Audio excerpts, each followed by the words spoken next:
2016 оны 1-р сард хосууд салсан ч Циньон хуучин эхнэр Бэйшүнтэйгээ хамт амьдарч салалт болоогүй мэт хэвэн амьдралаа үргэлжлүүлж байлаа.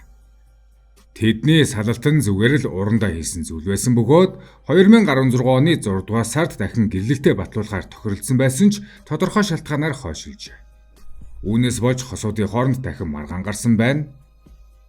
Хоромхон зуур 6-р сар гарахад Циньон дахин эвлэрч гэрлэлтэд батлуулах шинж гаргаагүй бөгөөд энэ нь дахин гэрлэхийг удаан хугацаанд хүсэж байсан эхнэр Бэйшүнг ихэд түгшээжээ.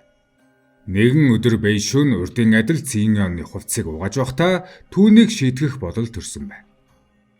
Учир нь тэр нөхрийгөө өөр хүнтэй явуулдаж байгаа гэж удаан хугацаанд сэжиглэж байсан ч Батнот баримт олж чадаагүй. Бэйшүн нотолгоо хайхаа боли буруу зүйл хийсэн эсэхэд хамаагүй нөхрөө жахан хашрааж сургамж өгөх нь зөв зүйл болно гэж боджээ.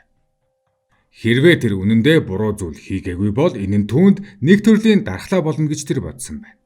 Ингээд нөхрийгөө хэд хоног өвтгөж сургамж өгөхөөр түүний дотор хувцсанд ямар нэгэн зүйл хийхээр шийдсэн. Гэхдээ яг ямар зүйл хэрэглэвэл үр дүнтэй байхыг мэдэхгүй байсан тул эргэн тойрноо сайтар ажиглав. Гэтэл байрных нь болонд байсан пракват буюу хогийн ургамал устгагч бодисыг олж харсан байна. Энэ нь талбайн зэрлэг ургамлыг устгахад хэрэглэдэг маш хүчтэй хор бөгөөд гаранд тусах төдийд түлэгдэл үүсгэдэг байсан. Бүсгүй бодисыг хараад хэрвээ нөхрийнхөө дотор хувцсыг үүнд дөрвөл доод бие нүвтэж сургамж аавна гэж бодсон.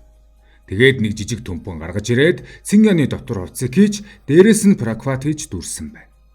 Үүний дараа тэр хувцсыг хэд хэдэн удаа цэвэр усаар угааж хүчтэй үнрийг арилгахыг хичээсэн бөгөөд ингэснээр нөхөр нь анзаарахгүй гэж найдсан. Дотор хувцсыг хатаасныхан дараа Бэйшүн нөхрийгөө үүнийг өмсөхгүй байж магадгүй гэж санаа зовсон тул хамгийн анзаарагдсан газар тавьжээ. Циньон тэр өдөр шүршүрт орж хувцаа сольсон бөгөөд уг дотор хувцсанд хор байгаа гэж яаж төсөөлөх үү ойр байснаар нь аваад өмссөн байна. Тэр өдөр Циньон ажлын том уулзалтай байсан бөгөөд оройтож гэртээ ирэх төлөвтэй байсан ч тухайн өдөр харин эрт ирсэн бөгөөд үе доод биеэ майжиж байв.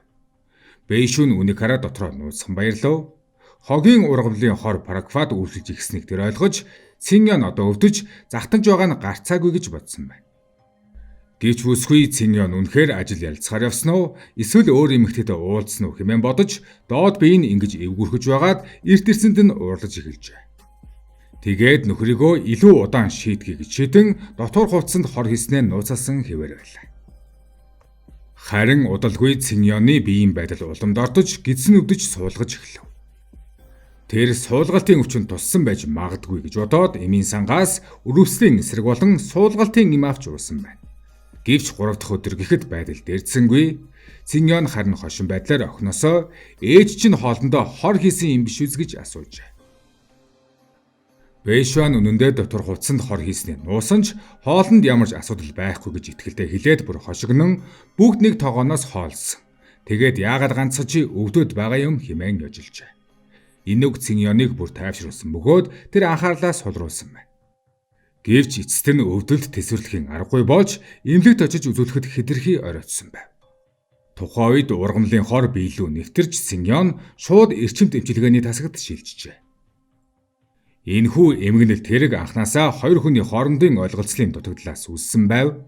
Циньон Бэйшүн нар анханасаа нэг тосхны хүмүүс бөгөөд хоёр гэр бүл бие биенээ сайн мэддэг байсан.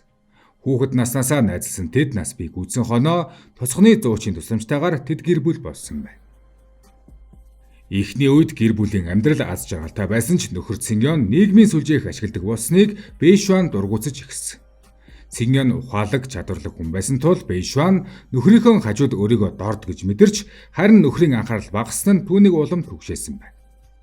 Үүнээс олж тэр нөхрийнхөө гар утсыг үе үе шалгахыг хүсдэг болсон аж.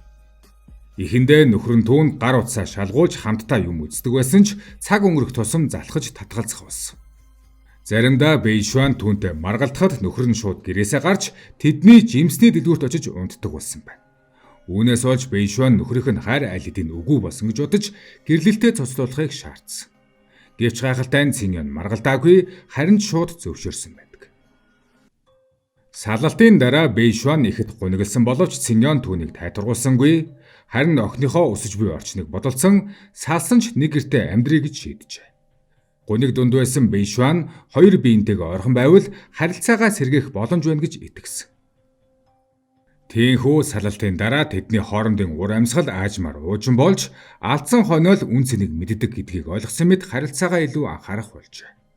Циньон нийгмийн сүлжээнд цаг үрхэ болж харин Бэйшуан нөхрөө чөлөөтэй байлгах болж дахин хит оролцоо байсан байна. Ийхүү хэдэн сар тайван амьдарсны эцэс Циньон өөрөө санаачлан 2016 оны 6 дугаар сард гэрэлтийн асуудал хариуцдаг байгууллага дээр очиж дахин гэрэлтээ батлуулахаар тохирсон байв. Гэвч 6 дугаар сар өнгөрсний дараа Циньон ажилдаа илүү анхаарч дахин гэрлэлтээ батлуулах талаар ямар ч үг дуугархаа болжээ. Үүнээс олж Бэйшуан нөхрөө бодол нь өөрчлөгдсөн гэж сэжиглэж сэтгэлдээ уурлаж эхэлсэн. Тэгээд нэгэн өдөр нөхрийнх нь утсан дээр үзэсгэлэнтэй эмэгтэйчүүдийн зурагтай танилцуулга мэдээлэл гарч ирэхийг харсан байна. Бэйшуан тэр мэдээллийг нээж шалгахыг хүссэн ч гар утас түгжигдсэн байлаа. Тиймээс нөхрөө шийтгэх бодол төрж Циньоны дотор хувцсыг хогийн ургамлын хоронд дүрсэн аимшигтай хэрэг болсон юм. Циньон эрчим дэмжлэгээний тасагт чилсэн ч эмчнэр түүний амийг аварч чадаагүй. 2016 оны 6 дугаар сарын 1-нд хордож эхэлснээс хойш нэг сарч хүрэлгүй нас барсан. Хятадын эрүүгийн хуулийн 234-р зүйл зааснаар бусдын эрүүл мэндийг санаатайгаар хохироож улмаар үхэл хүргэсэн этгээдийг 10-аас дээшчил эсвэл насан туршийн хорихаал эсвэл цаазаар авах ял ононо гэж заасан байдаг. Энэгт Бэйшуан нөхөр Циньоны дотор хувцсанд пракват хэмээх хорт бодис шингээсэн. Бүсгүй бодисын аюулын талаар хангалттай мэдлэггүй байсан. Зүгээр л багахан хэмжээж хүний амьд хүрч чадна гэдгийг ойлгоогүй ч хор ашигласнараа Бэйшуаныг санаатайгаар хүний эрүүл мэндийг хохироосон үйлдэл хийсэнд тооцсон юм. Гэвч харамсалтайгаар эцэстэн Циньон нас барсан тул энэ нь санаатайгаар хүний эрүүл мэндэд хохирол учруулж үхэл төрүүлсэн гэмтэрэг болж Бэйшуанд хуулийн дагуу хатуу шийтгэл оногдуулсан. Шүүхийн шийдвэрээр тэр 13 жил 6 сарын хорихаал авч Циньон нас барж харин Бэйшуан өөрөө шоронд өрсөн. Ингэж тэр хүсэж байсан аз жаргалтай амьдралаа бүр мөсөн алдчихэ.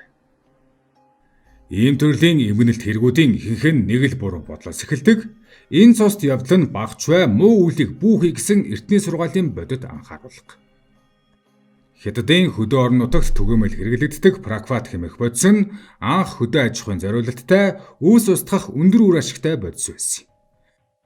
Энэ бодис маш хоруу чанартай хэдий ч хөрстэй харьцахад хурдан идэвхгүйчдэг тул зөв хэрэглэвэл харьцангуй аюулгүйд тооцогддог байсан. Энэхүү бодисыг 2016 оны сүүл үеэс эхлэн үйлдвэрлэл худалдааг нь бүр мөсөн хориглосон байна. Эцэст нь амьдрал бол тоглоом биш, өөрийн болон бусдын эрүүл мэндийг альва тоглоомын байдлаар эрсдэлд оруулах нь эмнэлэг, шорон, эсвэл үхэл төргөж болзошгүй гэдгийг энэ хэрэг дахин сануулж байна.